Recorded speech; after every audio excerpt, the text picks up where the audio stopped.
It's great to have you here. I just want to start by saying that Vatom is one of our portfolio companies here at London Real Ventures. We are the world's first media-powered investment firm. Our mission is to transform the world by investing in cutting-edge Web3 and AI companies while giving our partners marketing exposure across the London Real media platforms and academies. We strive to heighten awareness, create customers, and build communities by leveraging our global audience and extensive network. Eric, super excited to be part of your journey with Vatom. And look, I still remember that Zoom call with you and your team a few months ago. And when you started dropping the demos of your products that you created for Google and PepsiCo and Starbucks, and don't worry, we're going to show a few of those later. Like, everybody's on the call, our collective jaws just dropped.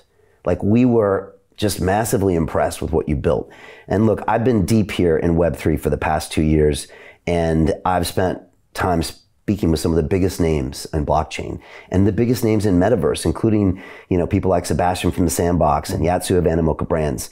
But I had never seen anything like what you guys had created. I think you built what everybody has been wanting and what everyone's been waiting for. And I've actually now started playing myself with it to build London Real's Web3 experience. Yeah, and I'm even more impressed with everything you can do in there. So that's a pretty intense start. But for people that don't know, how do you explain, what is Vatom? How do you explain that to them? Well, Vatom, first of all, what it stands for is the word virtual atom, together meaning Vatom.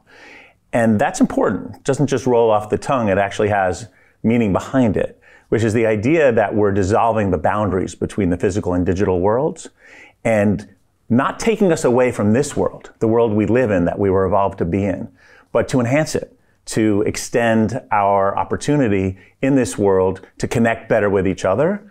And so what Vatom does is it allows us to connect better with each other. Brands to their audiences, sports teams to their fans, and us to one another. So that's why we call it an engagement platform. That's the best way to describe Vatom. It's an engagement platform that anyone can use. Yes, it's enterprise class. I think it might be the only really enterprise class, meaning secure, scalable, ready to integrate with existing Web 2 systems or Web 1 or pre-web, making it part of the communications infrastructure. But it extends that out for a new way of communication. Wow. And I remember when you broke it down, you said, look, there's a lot of platforms out there in the Web3 space that do one thing. They do wallets, or maybe they have a metaverse, or maybe they have an NFT, or maybe they have an NFT marketplace. Yeah. But I still remember this slide where you're like, there's kind of 7 pillars, and you wanted to build something that had them all.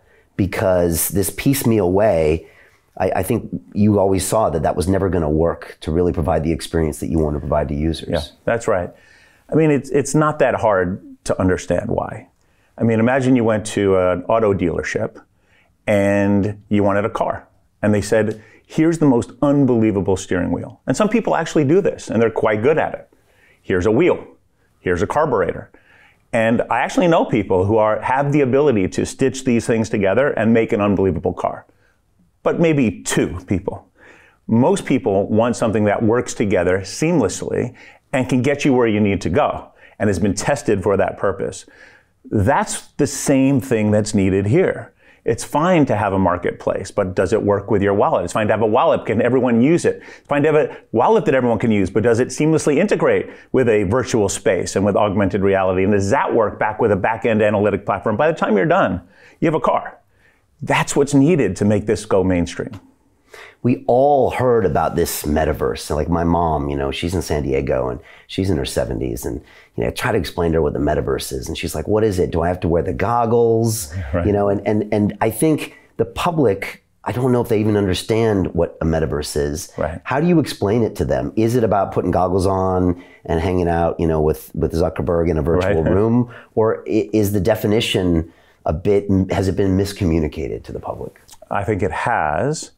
For a couple of reasons. One is the breathless hype always leads to kind of this trap of disillusionment. But the other reason is, what do we really want? Right? If we're going to get all excited about something, let's put a vision out there that if it were to come true, we'd be happy about it. No, we don't want to go into some far off place and be stuck in a video game playing ping pong with Mark.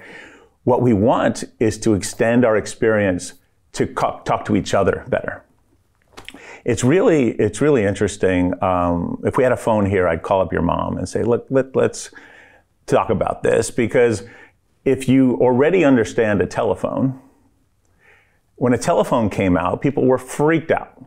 You're never going to see your mom again. Why would you go see your mom if you could call her on the phone? It was going to destroy society. Truth is, telephone actually was really useful. It helped us connect with each other better. And I think there's a lot of negatives that have come of the evolution of the telephone to become a smartphone that actually gives us information about people instead of connecting us better, creates disillusionment, creates loneliness and disconnection. But the telephone itself, the idea of a communication over long distances is strong, right? As things have evolved to the web, when you think about the immense power that's brought to our lives, of course, any tool can be used for negative. So many positive things have happened in healthcare, education, government about the web. But it was really about information, right? And then you go better information, and then you can create self-generated information, user-generated content, but still about information. Really didn't bring us it wasn't the next step of communication the way the telephone was, right? The metaverse is. The metaverse brings the fancy telephone, the idea, to the web itself. So imagine a website. If your mom was here, I'd say, imagine a website you can visit your son at. It's that simple, right? A website that you can go to, a website that you can connect other humans in, not just on where information comes out, but in an immersive environment where we've learned to take social cues from each other and from the environment to create memories, experiences. That's going to change education. What is education? It's something that you want to get deeper into that you can remember later and then apply, right? What is communication? It's a way to take all the different social cues and actually impart information from one another to create relationships. This is a very powerful tool that will now advance that. But on the simplest level, it's a better website. To continue watching the rest of the episode for free, visit our website londonreal.tv or click the link in the description below.